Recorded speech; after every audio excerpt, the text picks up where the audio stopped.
Welcome back to the channel. John Owen talks about sports and movies. Thank you for checking out today's video. I always appreciate the support. Let's get into it. So today's video, we're going to have a 2024 NBA Finals preview. This is a matchup I'm super psyched about. We're going to go over matchups, expectations, and finally, I'm going to make my final prediction. But make sure you guys like, comment, and subscribe so you never miss out on any of the fun. Who do you guys think is going to take this? What do you think are going to be the keys to the series? All that fun stuff. But without further ado, let's get into our actual breakdown. Just going to kind of go over team composition and things like that. So coming out of the East, we've got the Celtics, 64 wins. They were the title favorites before the year started. They've been dominant all year long. This is a super different team than the one that made it to the finals a couple years ago.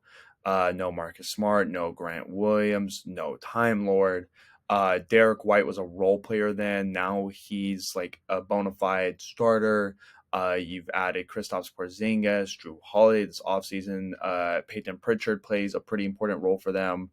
And so this is Al Horford, Tatum, and Brown are still there. Tatum and Brown are now another 2 years older, more developed type of thing. But so very different. But they've been very dominant all year long. And they've been, kind of who we thought was going to win the chip the whole time. The whole time. Them and Denver have been kind of being the favorites all year. But now Boston, they've got 5 super skilled starters, the best starting 5 in the NBA. The addition of Kristaps and Drew has been huge for them. Kristaps gives them floor spacing and rim protection simultaneously. And Drew, of course, is arguably the best defensive guard in the league, while still being able to not be a negative on offense. Of course, he's not quite the offensive player he used to be, but he's shot 40% from three this postseason, and has had a couple games where he's gone for 25, 24, 23, which is great. The thing that you worry about with the Celtics is they can get very stagnant and they often play down to their competition. The little 5-out offense that they run is not the most original scheme in the world. And they have very, very little front court depth. Porzingis and Horford are basically their only playable bigs. Really. Luke Kornet's not playable. Xavier Tillman's not going to be playable this series. Very good, of course, but their like top end is just so good. It really hasn't affected them much this year. They didn't even have Kristaps. I don't think for the Cavs or the Pacers series. I don't think for the Cavs, and I know for sure not the Pacers, and they still only lost 1 game in that time span. It's another issue that's been brought up with the Celtics is that they've had potentially if not the easiest run to the finals, but I think this is a side tangent, but you can only play, and I hate this type of discourse. This happened in the bubble. This is happening with the Celtics now. You can only play who's in front of you. The Celtics have no control over the fact that Jimmy Butler got hurt, that the Cavs had injuries, that Halliburton went down, that the Pacers really only beat the Knicks because the Knicks wore down. They can only play who's in front of them. Also, Boston has been the most dominant team all year long. It'd be different if they won 42 games and then everyone got hurt on their way to the finals. Then I'd be like, yeah, fluke. They're probably about to get smoked. But this is a team that's been dominating everyone night in, night out all year. So I really don't think that's as much of a concern as people are potentially making it out to be. But they are not very battle tested so far. But four of the 5 starting 5 has been to the finals. Horford was on that team and was a starter when they went to the finals. So it's not like this team and these players in this core doesn't have finals experience. They just haven't been very tested. They're not very battle hardened in this group, so that is something you're going to worry about. But one of the best defenses, one of the best offenses, multiple options, very versatile lineups. There's a lot to really like about the Celtics, and the reason they won 64 games this year. So then you look at Dallas, who over the last half of the year has been a finals team. After they acquired PJ Washington, Daniel Gafford, They've been just a completely different team. They kind of have phased out the Maxi Kleba lineups, which is not necessarily a bad thing, even though I do like Maxi Kleba. Kyrie and Luka are just an unstoppable backcourt. Luka making his case as, best player in the world, potentially cementing himself as top three for sure. Him, Jokic, and Giannis, no question, I think are pretty easily the best three players in the world right now. And no one's been able to do anything against Luka. Kyrie's kind of had some on and off games, but really Luka's just been on fire, on point the entire way through. Derek Lively Jr., who they picked up in the lottery this year, has been fantastic for them. Derek Jones, Justin Hardy, who I think they picked in the second round, has also been really good for them. So they are like they've just an offensive juggernaut with Kyrie and Luka leading the way, genuinely and truly. Like you can't get more offensively fluid as they are. They do not stagnate like the Celtics do. Even though I do think they're a little less, sound on defense than Boston, but they're still very good. I think they were top 8 in defensive rating, post trade deadline, so like the second half of the year. So yeah, they're gonna go punch for punch. They're gonna go toe to toe with Boston. I think we're in for a really great series. I think these are two pretty evenly matched teams. Just on paper, I would probably give the edge to Boston, just from a pure roster and talent standpoint. But I think Dallas has got more than enough firepower, more than enough star power to be able to overcome that small little gap. And then like Dallas beat, I don't remember who they played in the first round, but they beat Kawhi and Paul George and the Clippers. Andre Iguodala, but still beat them. The most trouble they've had was with the Thunder, who pushed them to 6, and then they dismantled the Timberwolves, who after they beat the Nuggets, I felt like everyone kind of shifted to them as the favorites, and Dallas just went in there and completely destroyed them. And so, which is just a really impressive showing of their talent. As far as matchups, I think what's really interesting here is who I think one advantage Boston has is they're going to have so many people to throw at Luka and Kyrie. They're going to be able to rotate. I mean, obviously, I think probably Jrue Holiday and Derek White are the best defensive guard duo in the whole league. I can't really think of two guards that are equally as good as them on defense.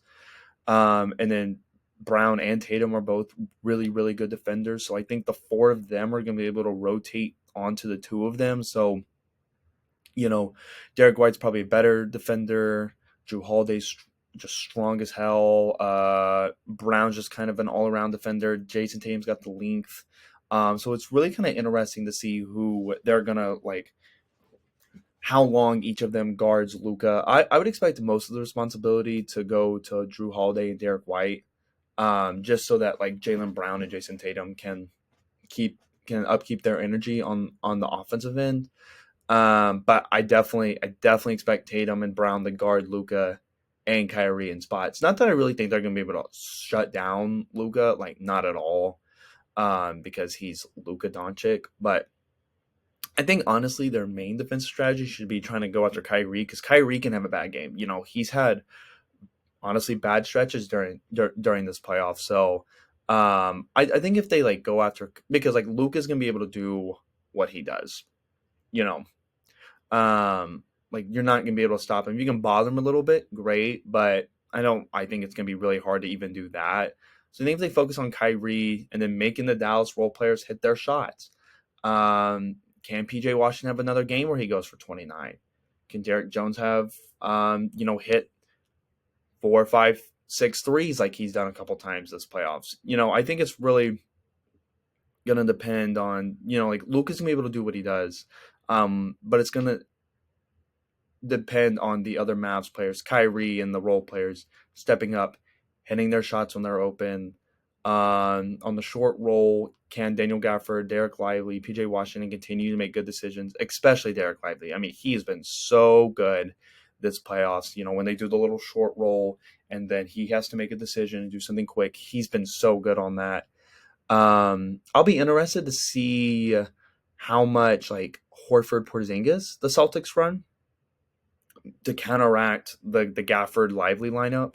I'd be real interested to see that, because they haven't played that much together, but their net ratings and their plus minus have been really good when they have done that. They just haven't done that as much as, kind of using Horford as Porzingis reserve, and Porzingis missing some time and stuff. So it'll be real interesting to see how they go in that matchup. Um, Coaching wise, Jason Kidd versus Joe Mazzulla. What an interesting matchup. I'd probably go with Kidd, giving him the edge. Um, but Mazzulla's also learned a lot since last year. So, it's not like we've got like two like all time great coaches. It's not like we've got Spolster versus Pop, or something of that nature. But um, I think whoever's able to, and this is of course true for anything, but um, let me back up before I make that point. My main concern for Dallas is who the hell guards Jason Tatum. They don't really. I mean, Derek Jones. I guess I think I saw also Rusty Buckets talk about this. I'm pretty sure I got this point from, but Derek Jones is kind of built similarly to Andrew Wiggins. But Jason Tatum is a lot better than he was 2 years ago. And Derek Jones is not the defender that Andrew Wiggins is, but I guess like him and PJ Washington would probably draw that responsibility. Luka and Kyrie are probably going to go on to Drew Holiday and Derek White. But who guards Jaylen Brown? Derek Lively's going to have to, Derek Lively's not going to be able to just sag off of Porzingis or Horford. So I think we're in for one hell of a matchup. Jason Tatum's got to realize he's 6'10". If Jason Tatum realizes he's 6'10", they're gonna win this series. In the limited times that Jason Tatum has had to be like ultra aggressive and put a game away, this postseason, which has been very, very few times, but I think it was game 1 against Indiana where he had 10 points in the fourth quarter and overtime. It wasn't selling for jump shots. He was getting to the line.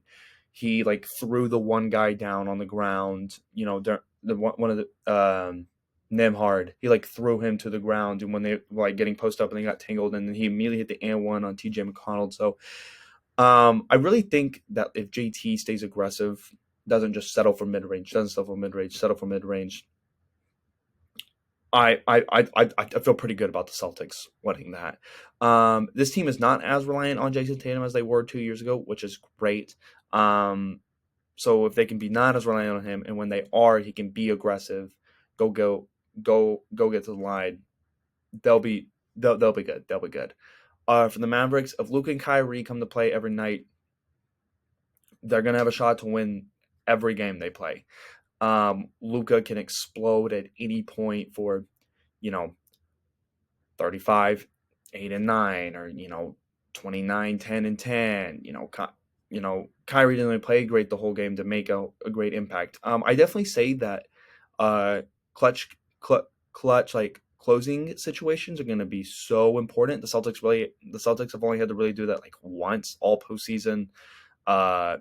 We've known Kyrie's a great closer. Luka's been a great closer this postseason and just this entire season in its totality. And so I think that's like all the on the court stuff I really want to mention, but there's so many interesting storylines too. Surround, Kyrie's returning to Boston. Kyrie might be the only person Boston hates more than LeBron James.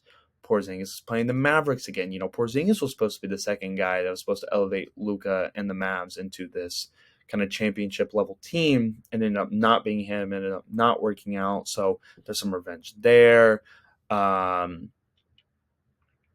Luka and JT, who are the superstars of this series, are kind of playing for their legacies. Like JT's trying to avenge his finals loss, get that chip. He's only 19, so very impressive, but in seriousness, but trying to submit himself as like, in the upper, like really, really genuinely in like the upper echelon of the NBA pecking order. And Luka, I honestly think Luka is playing for to start kind of his all-time status.